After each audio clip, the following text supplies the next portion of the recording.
हम इसका बहुत सख्त निंदा करते हैं। मनीष सिसोदिया हमारे दिल्ली सरकार के वो डिप्टी चीफ मिनिस्टर हैं, उनको इसीलिए टारगेट किया जा रहा है। अगर वो बीजेपी में होते, आरएसएस में होते, अगर उनके सामने साष्टांग प्रणाम करते, वो दूध के धुले हुए हो जाते। हकीकत ये है, पूरे तौर पर पॉलिटिक्स है और हम इस बात से बिल्कुल पूरे देश को भी स्पष्ट होनी चाहिए कि ये करप्शन के खिलाफ बीजेपी का कोई मुहिम नहीं है। करप्शन के खिलाफ मोदी सरकार की कोई भी नीति नहीं है। ये पूरे तौर पर ऑपोजिशन को टारगेट करके वो अपने पार्टी के हित को बढ़ाने के प्रयास कर रहे हैं। करके बहुत सारे सवाल उठाए गए थे और दिल्ली सरकार, एक समय आया कि दिल्ली सरकार ने उस लीकर पॉलिसी को वापस ले लिया, लेकिन आज सीबीआई की टीम मनीष सिसोदिया के घर पर जांच करने पहुंची। इसके साथ ही कई और जगह छापे मारे गए हैं। क्या कहना है फिर? देखिए, मैं सीबीआई ईडी को लेकर के तो जो बात मैं आपसे हमेशा से कहता रहा, इन संस्थाओं ने अपना चरित्र खो दिया। इनकी दिशा तय होती है और ये हम सब जानते हैं कि कहां से होती है, क्यों होती है, उसके निहितार्थ क्या है। लेकिन महत्वपूर्ण यह है कि आम आदमी पार्टी को भी यह तय करना होगा कि जब विपक्ष के दूसरे नेताओं पर जब छापे पड़ते हों, तब आप भी बोलना सीखिए। आज तो हम बोल रहे हैं ना आपके लिए, लेकिन जब दूसरों पे होता है तो आप चुप्पी साध लेते हैं। तो इस तरह से एकांगी सोच से किसी को कुछ नहीं हासिल होगा। हम सबको एक संदेश देना है कि पॉलिटिकल बैटल पॉलिटिकली लड़िए, जो कि केंद्र में सत्तासीन सरकार नहीं लड़ना चाहती है। इनको अपना आनुषंगिक संगठन बना लिया ईडी सीबीआई को।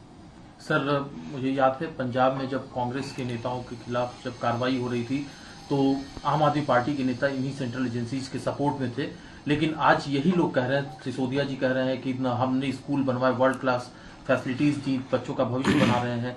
अरविंद केजरीवाल कह रहे हैं कि न्यूयॉर्क टाइम्स में जो है हमारी खबर छपती है एजुकेशन पॉलिसी को लेकर के और उसी दिन डेट हो जाती है। देखिए, मैं सीधे तौर पे मानता हूं कि जब किसी भी विपक्ष के दल पे नेता पे अगर हो तो एक दूसरे को बोलना होगा, एक दूसरे की जुबान खोलनी है, क्योंकि एक पैटर्न तो देखा है ना हमने कि फलाने नेता पर छापे पड़े, फलाना नेता या चिलाना बनते हुए शाम को बीजेपी में शामिल हो गया या 2 दिन बाद, फिर उसके बाद कोई चर्चा भी नहीं होती है कि उन मुकदमों का, उन आरोपों का क्या हुआ।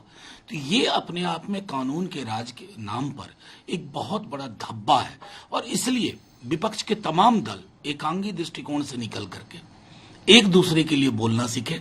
अवाम भी बोलेगी और फिर इन संस्थाओं की, संगठनों की जो रही सही इज्जत है वो धूल दूसरित हो जाएगी। लेकिन सर, सवाल घूम फिर करके आता है कि अगर कहीं पर कोई सवाल उठाए लीगल पॉलिसी को लेकर, आखिरकार दिल्ली सरकार को उस पॉलिसी को वापस लेना पड़ा है, कोर्ट ने भी टिप्पणी की थी, तो जांच तो उसकी होनी चाहिए। नहीं, जांच करिए ना, जांच करिए, लेकिन बहुत प्रेडिक्टेबल जांच हो जाती है। मतलब एकदम कहा जा सकता है, जैसे हमारे नेता डिप्टी सीएम का लगातार कह रहे हैं कि अब पता है मुझे कि आपकी सरकार वहां चली गई है, तो आप मेरे घर में ही दफ्तर खोल लो, ईडी सीबीआई। ये प्रेडिक्टेबिलिटी जो है इन संस्थाओं की, वो चिंता का विषय है।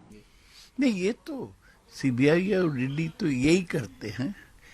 ये बीजेपी के 2 हाथ है, सीबीआई और ईडी। बंगाल में भी करते हैं, महाराष्ट्र में भी करते हैं। दिल्ली में पहले सत्येंद्र जैन को गिरफ्तार किया, अभी Manish Sisodia deputy chief minister उठ पर उसको घर पे छापा मारा। ये विरोधियों को दबाने के लिए किया जा रहा है।